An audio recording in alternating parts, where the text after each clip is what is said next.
best way to predict the future is to create it. Time is precious. Time is money. And this is the time for Money Talk on Atlantic Television Network. Good day, viewers, and welcome to a fresh episode of 18 Business on Atlantic Television Network, right here in the city of Port Harcourt. This is the network's medium of bringing the happenings in the economic sector of society to our discerning viewers. This program is aimed at bringing to the doorstep of viewers the business, financial and economic activities from all strata of society. Its delivery is concentrated through the various stock exchanges across the world, news about government economic activities, private sector business activities laced with expert opinions, stakeholders analyses and correspondence reports.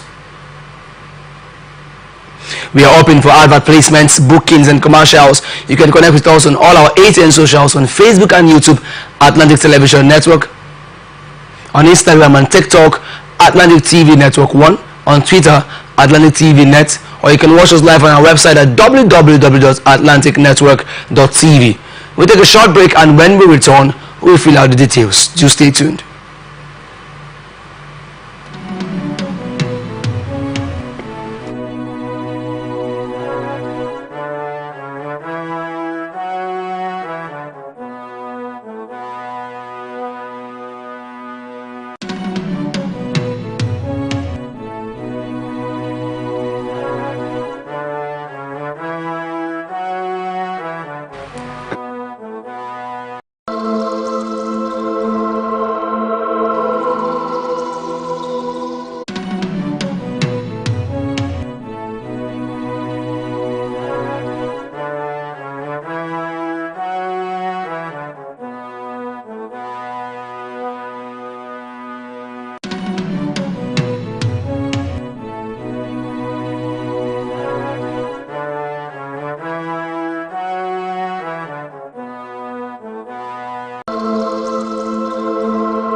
Welcome back, and thank you for staying with us. Now on to the stories proper.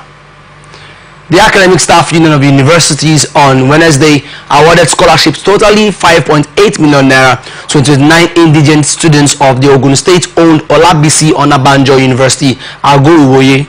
Each beneficiary received 200,000 naira, while the OAU branch of ASU provided scholarships to 27 students. The ASU national body awarded its own scholarship to 2 students, bringing the total number of beneficiaries to 29 in an effort to ease the burden of university education.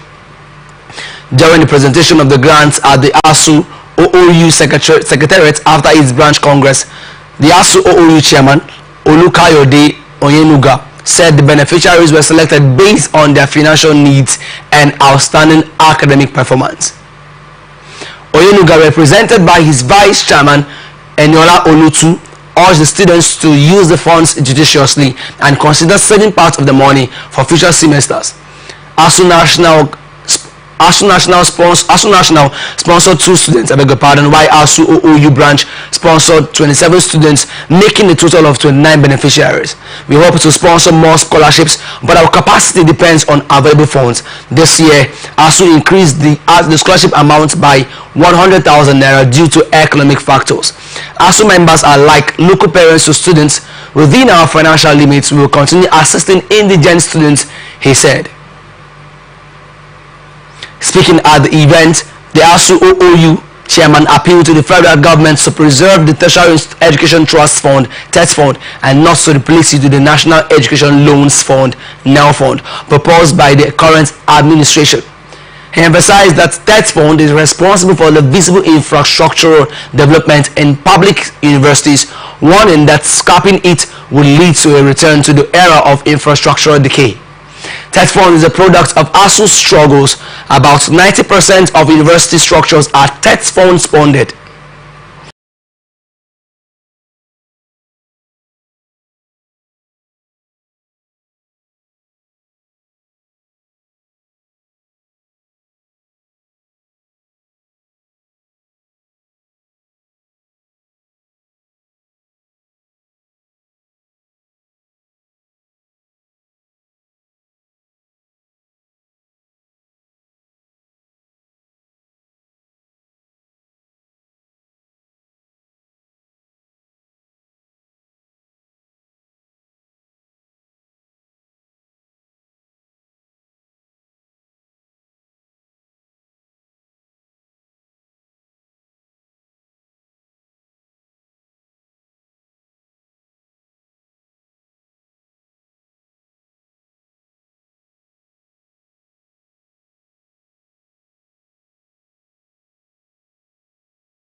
Loans to indigent or low-income Nigerians to facilitate the payment of their fees in Nigerian tertiary institutions.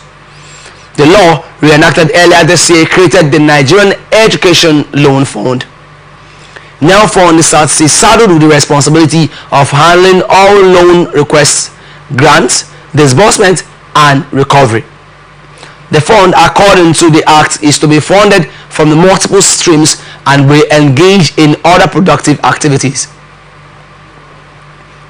Yobe State government has expressed preparedness to partner with the Islamic Development Bank (ISDP) on an agricultural development project aimed at boosting food security and economic prosperity.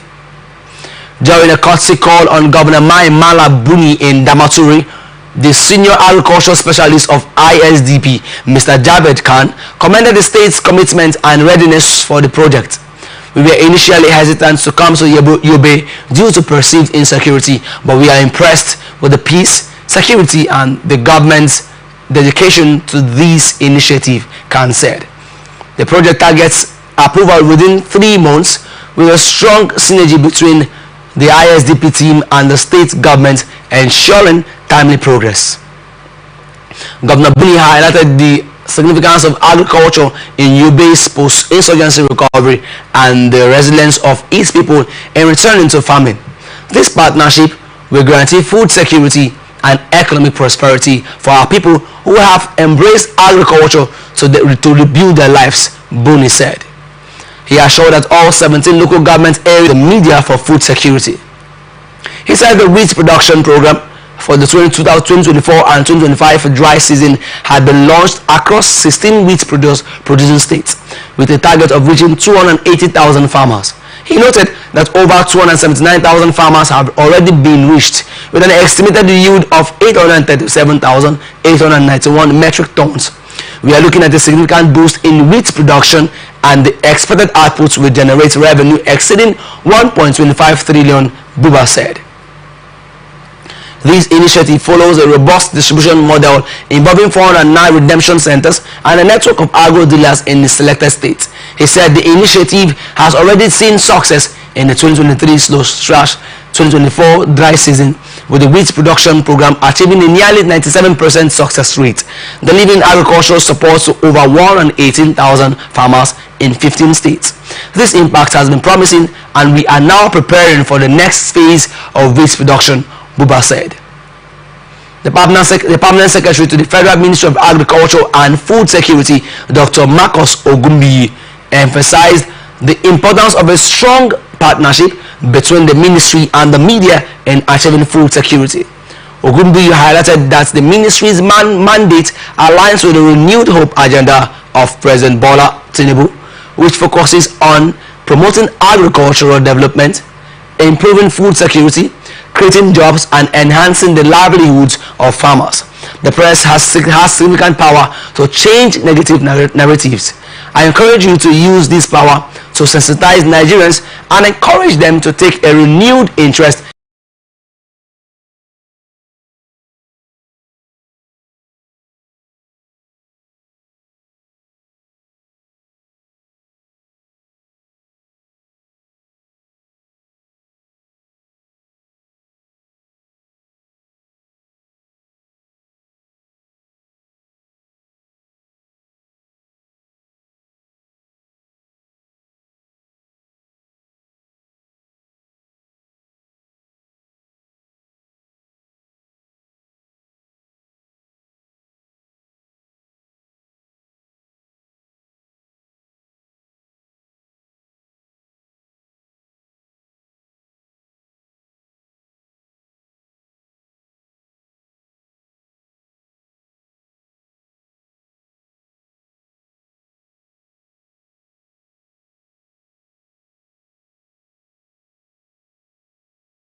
along the lines, across the ocean, to the land beyond the mountains.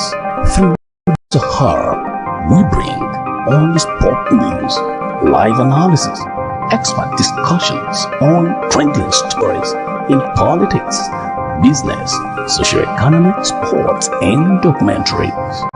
So catch all the updates on the happenings around the globe. Stay focused on the fact today, only on ATM.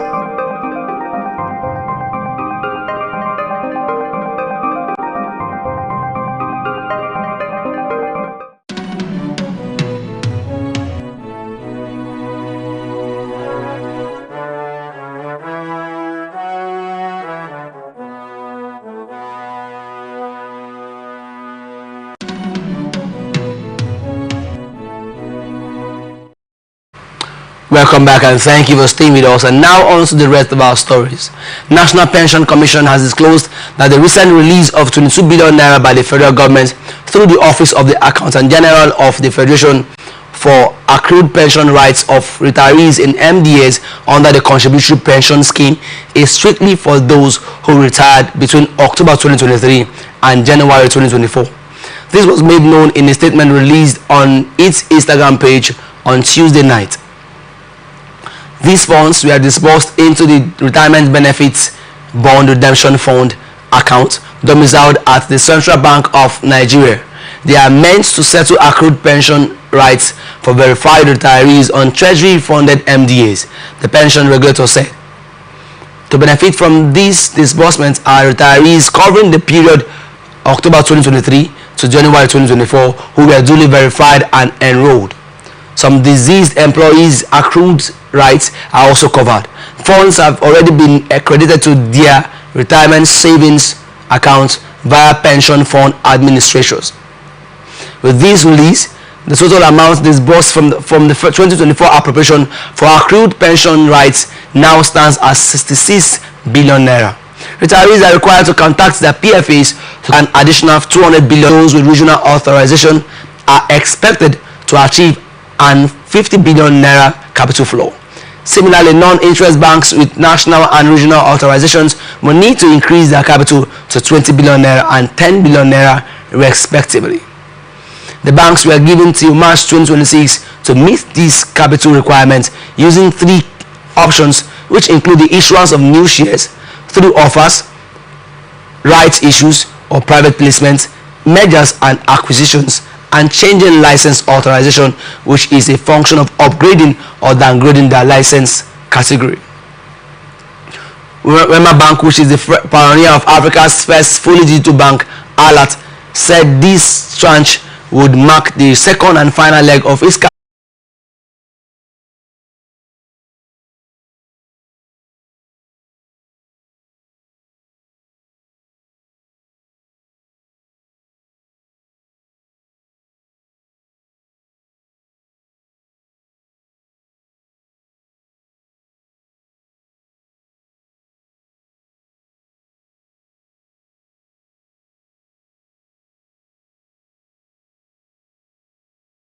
acknowledgement of the significant operational challenges facing the industry and its commitments to sustaining quality service delivery.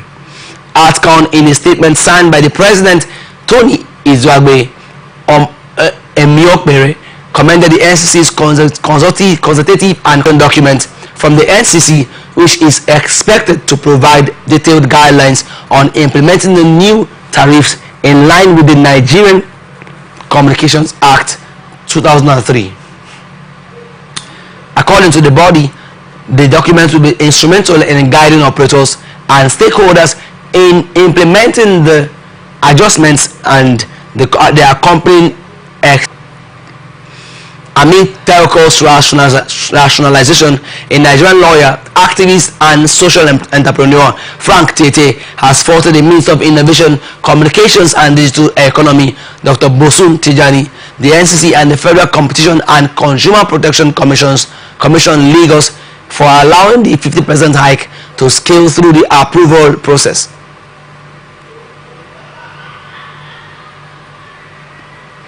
Retail outlets owned by the Nigerian National Petroleum Company Limited have raised the pump price of premium motor spirits, also known as petrol, from 965 naira to 990 naira per litre in the Federal Capital Territory. This increase follows recent developments in the sector, including the commencement of loading operations at the Dangote refinery, expected to reshape the fuel supply chain in Nigeria.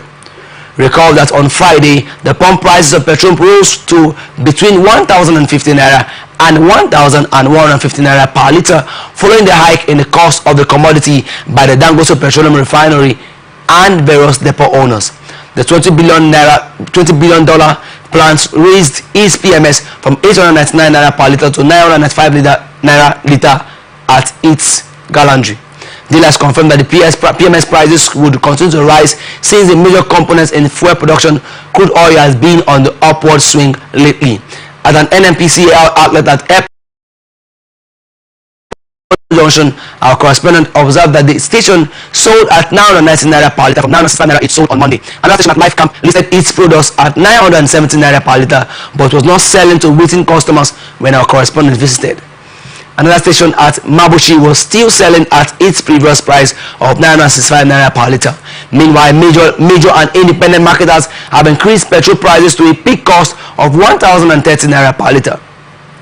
A source at the private depot informed that loading activity commenced fully on Monday, with bulk marketers loading products from the Dangote refinery. The source said refined petroleum sales commenced fully today with no issues at all. Marketers have increased their prices between 965 naira and 975 naira per litre at depot, but at filling station a litre increased above 1,000 naira in Lagos. In Akwa Ibom, prices increased to 1,100 naira. Reacting, an oil and gas expert, Olatide Jeremiah, said the refinery, depot and pump price changes are a reflection of market forces and a testament to the petroleum sector being deregulated. Nigeria's total public debt rose to 142.3 trillion naira as of September 30, 2024, representing an increase of 5.97%, 8.02 trillion naira compared to 134.3 trillion naira in July 2024. The debt, comprising external and domestic obligations, reflects the significant impact of exchange rates depreciation on external borrowings when converted to naira terms.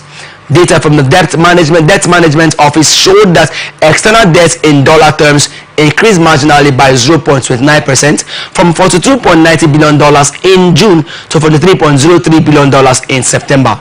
However, in naira terms, external debt surged by 9.22%, rising from 63.07 trillion to 68.89 trillion naira within the quarter. This sharp increase was attributed to the depreciation of the naira, with the exchange rates weakening from 1,470 naira to 19 points.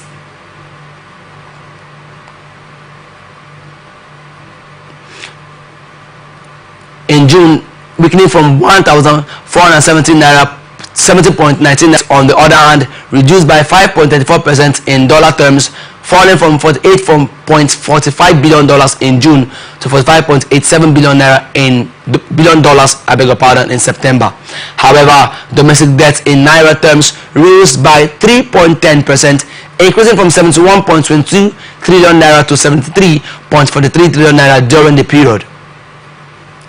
The federal government's external debt accounted for 38.12 billion naira in September, up from $31.0.1 billion in June, while states and the Federal Capital Territory held $4.91 billion in external debt, a slight increase from $4.89 billion.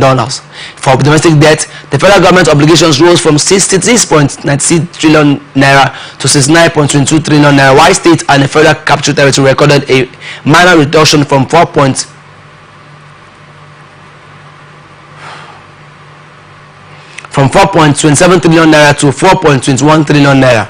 Overall, Nigeria's total public debt in dollar terms fell by 2.70% from $91.35 billion in June to $88.89 billion in September. However, the naira-dominated debt burden remains substantial. The rising debt profile, particularly in naira terms, raises concerns over debt sustainability, especially with the exchange rate volatility driving up the local currency cost of external obligations.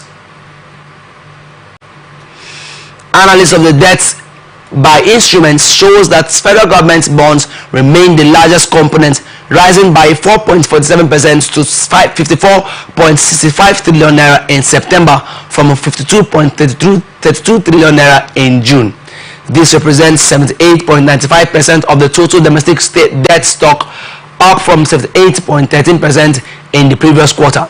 The issuance of bonds in naira accounted for the majority of the increase, as the dollar-denominated bond was newly introduced to the domestic debt stock at 1.47 trillion naira. Newsmen earlier reported that Nigeria successfully launched its first ever domestic dollar-denominated bond, seeing over $900 million in subscriptions. The $500 million bond, coordinated by 11.73 trillion naira from 11.81 trillion naira in the previous quarter. Cases of malnourished children and its many implications for the nation's economy, especially among weak subnationals, may rise beyond control, as stakeholders yesterday called for urgent attention from the federal, state and local government.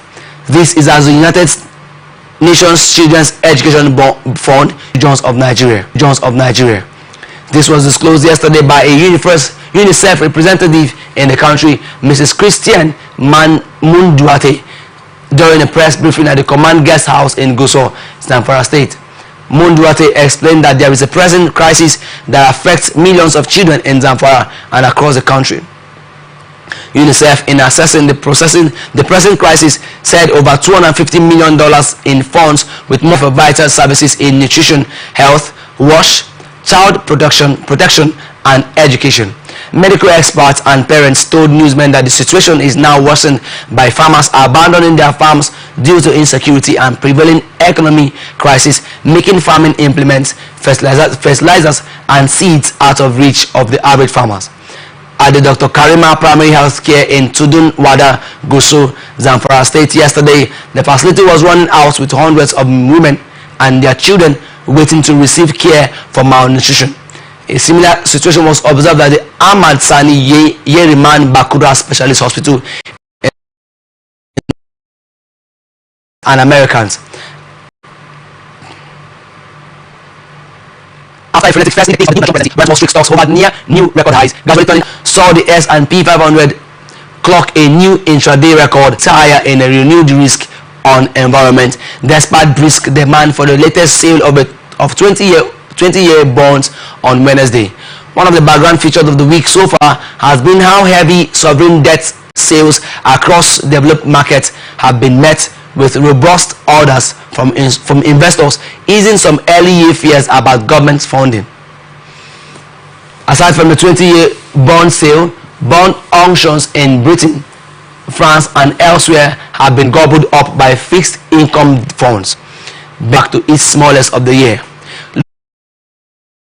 At the day ahead in US and global markets from Mike Dolan, after a frenetic first 3 days of the new Donald Trump presidency, buoyant Wall Street stocks hovered near new record highs, gradually turning attention back to a punchy corporate earnings season and economic updates. Wednesday's tech-led jump in US equity indexes, infused by Trump's plan to boost investment in artificial intelligence and impressive Netflix results, saw the S&P 500 clock a new intraday record and volatility gauges subside to the lowest of the year so far. Stock index futures stepped back a touch overnight and treasury yields ticked higher in a renewed risk on environment, despite brisk demand for the latest sale of 20-year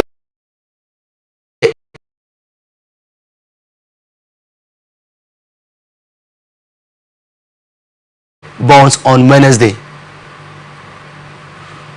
One of the background features of the week so far has been how heavy sovereign debt sales across developed markets have been met with robust orders from investors, easing some early fears about government funding. Aside from the 20-year bond sale, bond auctions in Britain, France and elsewhere have been gobbled up by fixed income funds. Benign inflation readings from the United States, Canada and Europe have helped, and at 40 basis points, the estimated term premium embedded in 10-year treasuries has slipped back to ease from the record highs on Thursday as technology stocks fell and sportswear retailer Puma slipped to near 7-year low due to weaker than expected earnings. The pan-European stock 600 was down 0.1% at 1002 GMT. The benchmark had hit an all-time intraday high on Wednesday. Puma slumped 16.1% as it delayed its margin target and decided to cut costs after reporting a worse than expected annual profit. Rival Adidas had on Tuesday reported better than expected preliminary fourth quarter results. Strong updates from Adidas got people excited, and the fact that Puma has come out 13 respondents forecast a cut to 45% from 47.5% in the 1 week repo rate. They are expected to hit 30% by year end, according to the poll median. In December, the central bank cut rates for the first time after 18 months tightening effort that reversed years of unorthodox economic policies and easy money championed by President Tayyip Erdogan, who has since supported these steps. To tackle inflation that has soared for years, the bank has raised its policy rates by 4,150 basis points in total since mid-2023 and kept it at 50% for 8 months before beginning easing. Annual inflation dipped to 44.8% last month in what the central bank believes is a sustained fall toward the 5% target over a few more years. It topped 75% in May last year. While inflation expectations and pricing behavior tend to improve, they continue to pose risks to the disinflation process, the bank's policy committee said after its rates decision. And this is where we wrap it up on this episode of ATN Business on Atlantic Television Network.